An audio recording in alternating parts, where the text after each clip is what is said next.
लगते रहता है कि कहीं मेरा बीच चौराहे पे अकेले पाकर कोई मेरा रेप नहीं कर दे। ये डर तब खत्म। मीडिया पूछता है कि आपके प्रदेश में 3 महिलाओं का वीडियो वायरल हो रहा है, नग्न करके घुमाया गया, तो ये गधा बोलता है कि ये तो 3 ही लोगों का वीडियो है, ऐसे तो बहुत सारा हुआ है, तो तुम जिंदा का है अभी कह रहे हैं। तो जो दरिंदा इस कुकर्म को अंजाम दे रहे थे उसको सरेआम बीच चौराहा पर टांग के गोली मार देना चाहिए। ऐसे मुख्यमंत्री को, एन वीरेंद्र सिंह जैसे गधों को मतलब जूता से मोदी जी का आंख क्यों खोलेगा? मणिपुर में किसकी सरकार है? अगर वो विरोध करेंगे तो किस तादाद में, मैं तेई जाति का था, हिजड़ा सबसे अभी तक 3 लोग बेगूसराय पे क्यों नहीं चिल्ला रही हो? तो गौर से समझिए, मणिपुर की घटना में और बेगूसराय की घटना में जमीन और आसमान। दोस्तों, अभी हम मौजूद है पटना के जंक्शन पे और हमारे साथ है खुशबू राय। जिस तरीके से मणिपुर में देख रहे होंगे नग्न करके महिला को, बच्चे को, और एक फौजी की जो परिवार है उसमें उनकी शायद 52 बरस की एक वाइफ होती हैं और एक लड़की होती है उनकी, और जब वो बचाने के लिए जाते हैं उनको तो निर्दयी तरीके से उनकी भी हत्या कर दी जाती है, और बच्चा जब जाता है तो उसको भी हत्या कर दी जाती है। और 800 से 1000 लोग होते हैं वहाँ पे, जिसको सामूहिक कह सकते हैं बलात्कार किया जाता है।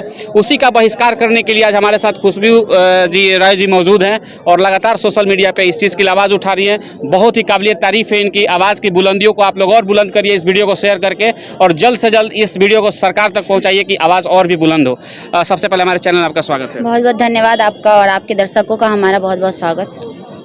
क्या कुछ कहना चाहेंगे जिस तरीके से महिलाओं के साथ ऐसा वहाँ पे अत्याचार किया? हमें नहीं लगता है कि अब कहने के लिए कुछ बचा है, अब करने का समय है, करने की बारी आई है। ऐसे मुख्यमंत्री को, एन वीरेंद्र सिंह जैसे गधों को मतलब जूता सैंडल का, महिलाओं का सैंडल का माला बनाकर, मुंह में कालिख पोत कर और गधा पर बैठाकर भारत का भ्रमण करवाना चाहिए। तब इसको औकात पता चलेगा कि ऐसे गधों के रहते हुए इसके प्रदेश में सरेआम माँ को, सरेआम बेटियों को और सरेआम बहनों को निर्वस्त्र करके जो घुमाया गया और उसके अंगों के साथ जो छेड़छाड़ किया गया। क्या इस चोट्टा वीरेंद्र सिंह की बहन होती तो भी आज ये यही बोल रहा होता और चुप होता? क्या इसकी बीवी होती? माफ करिएगा बहन जी, आज आपके कहीं ना कहीं एक लड़कियों की, एक महिला के लिए और शब्द बोल रहे हैं, लेकिन ऐसे बहरों को सुनाने के लिए कभी कभी बोलना पड़ता है, कभी कभी मुंह से आवाज निकालना पड़ता है। तो क्या इसकी बेटी होती, क्या इसकी बहन होती और इसकी वाइफ होती तभी ये यही चुप रहता? जब इससे पूछा जाता है, जब इससे मीडिया पूछता है कि आपके प्रदेश में 3 महिलाओं का वीडियो वायरल हो रहा है, नग्न करके घुमाया गया, तो ये गधा बोलता है कि ये तो 3 ही लोगों का वीडियो है, ऐसे तो बहुत सारा हुआ है, तो तुम जिंदा का है अभी तक? मर जाओ डूब के चुल्लू भर पानी में, तुमको अधिकार है जिंदा रहने का? तुमको लगता है कि जिस प्रदेश के मुखिया के होते हुए उस प्रदेश में बेटियों को निर्वस्त्र करके नंगा नाच कराया जाएगा, नंगा परेड करवाया जाएगा, और तुम जीवित हो?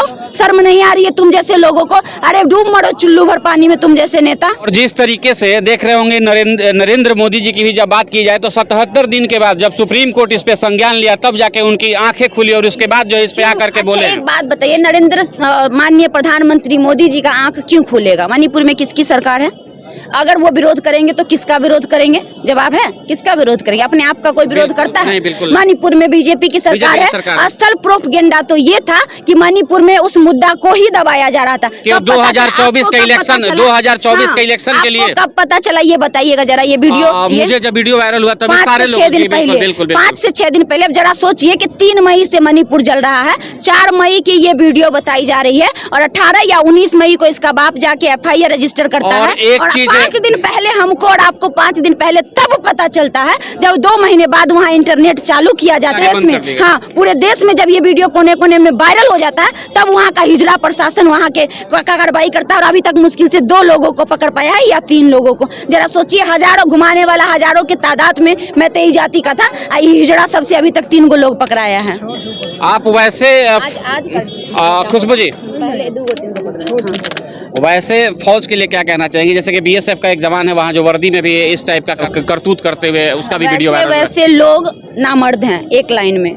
वो जो घुमा रहे थे और हजारों की तादाद में जो भीड़ देख रही थी वो भी नामर्द थी। हमें नहीं लगता है कि हमारे बिहार में अगर ऐसा हो महिलाओं के साथ तो सब देखते रहेंगे, भले करने वाले कुछ ऐसे हो सकते हैं। एक और मैटर हुआ शायद बेगूसराय की बात आप कर रहे हैं। बहुत सारे लोग ये कमेंट करेंगे कि जब मणिपुर पे चिल्ला रही हो, मैंने बोला जब मणिपुर पे चिल्ला रही हो तो बिहार की बेटी हो, बेगूसराय पे क्यों नहीं चिल्ला रही हो? तो गौर से समझिए, मणिपुर की घटना में और बेगूसराय की घटना में जमीन और आसमान का फर्क है। कैसे वो समझिए। वहाँ एक बाधक शिक्षक था जिस कि उसी गांव की महिला से अवैध संबंध था। आपको पता है कि आज भी हमारे गांव में समाज चलता है, समाज की बात आप जानते होंगे। उस दोनों को रंगे हाथ कुकर्म करते हुए पकड़ा गया था। जब कुकर्म करते हुए रंगे हाथ पकड़ा गया था तो गांव वालों ने इसका वीडियो भी बनाया, उस दोनों को मारा पीटा भी, और सिर्फ महिला को नहीं, उस पुरुष को भी नंगे पूरे गांव में नचाया।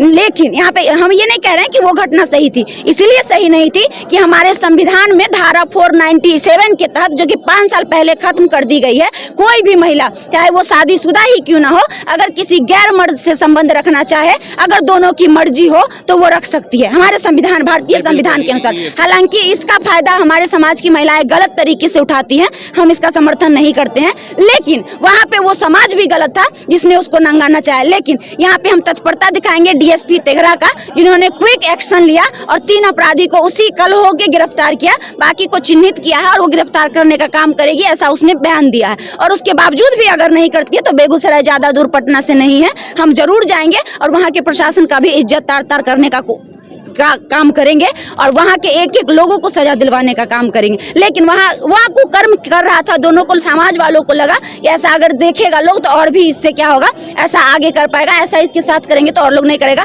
जो समाज के ज्यादातर लोगों की मानसिकता होती है, ये इन लोगों को भी मानना पड़ेगा, लेकिन हम उसका भी समर्थन नहीं करते हैं। देखिए, ऐसे एक महिला के जज्बा को सलाम है हमारे तरफ से भी, बहुत जबरदस्त तरीके से जिस तरीके से आवाज उठा रही है यहाँ से, और पटना जंक्शन पर भी मौजूद है। उन लोगों के लिए क्या सजा होनी चाहिए जो इस दरिंदगी के साथ वहाँ पे जो महिलाएं 3 थी उनका रेप कर दिया गया है? हमें नहीं लगता है कि हमारे भारत देश के संविधान में उसके लायक और ऐसा सजा कोई है। पूछिए क्यों हम ऐसा कह रहे हैं? तो जो दरिंदा इस कुकर्म को अंजाम दे रहे थे, उसको सरेआम बीच चौराहा पर टांग के गोली मार देना चाहिए, तभी दूसरा का हिम्मत नहीं होगा दोबारा ऐसा करने का, तभी नहीं हिम्मत होगा। अन्यथा आए दिन हमारे देश में रेप होगा, आए दिन हमारे देश में बलात्कार होगा और हमारे भारत देश में कहीं भी बेटियां सुरक्षित नहीं रहेगी अगर इन दरिंदों को। जिस तरीके से सऊदी अरेबिया में रूल रेगुलेशन है, इस्लामिक को माना जाता है, क्या उस तरीके का आप चाहती है कि यहाँ भी अप्लाई हो जाए? नहीं, मेरा वो मानना नहीं है, लेकिन कभी कभी देखिए, हम इसलिए कहे कि हमारे संविधान में उसके लायक सजा नहीं, इसलिए कहे कि शायद अगर सजा होती तो ये घटना करने का हिम्मत वो दरिंदे नहीं कर पाते। लेकिन कभी कभी कहा जाता है ना कि चीजों को सही रखने के लिए प्रधानमंत्री के अंदर वो पावर होती है, राष्ट्रपति जैसे बड़े बड़े नेताओं के अंदर वो पावर होती है कि जब अनियमित हो जाए चीजें तो नियमित करने के लिए जब आपातकालीन लागू किया जा सकता है, इमरजेंसी लागू किया जा सकता है, नसबंदी करवाया जा सकता है, तो हमें लगता है ऐसे ऐसे नामर्दों को बीच चौराहे पर टांग कर फांसी भी देनी चाहिए, ताकि आने वाले दिन में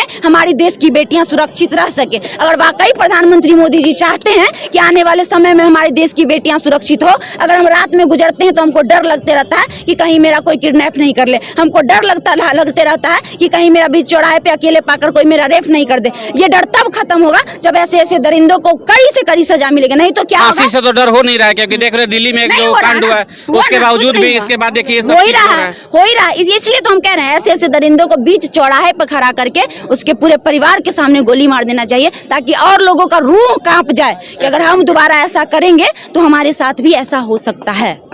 देख रहे थे खुशबू जी हमारे साथ ही, और महिला का जो आक्रोश है यहाँ से दिखाई दे रहा है। महिला के साथ इस तरीके की बातें हुई है, पुरुष को भी एकजुट होकर के इसके लिए आवाज़ उठानी चाहिए। जो भी इस वीडियो को देख रहे हैं लगातार शेयर करिए और इसकी बुलंदियों को, आवाज़ को और भी मजबूत करने की कोशिश करिए। मिलते हैं फिर किसी वीडियो के साथ, तब तक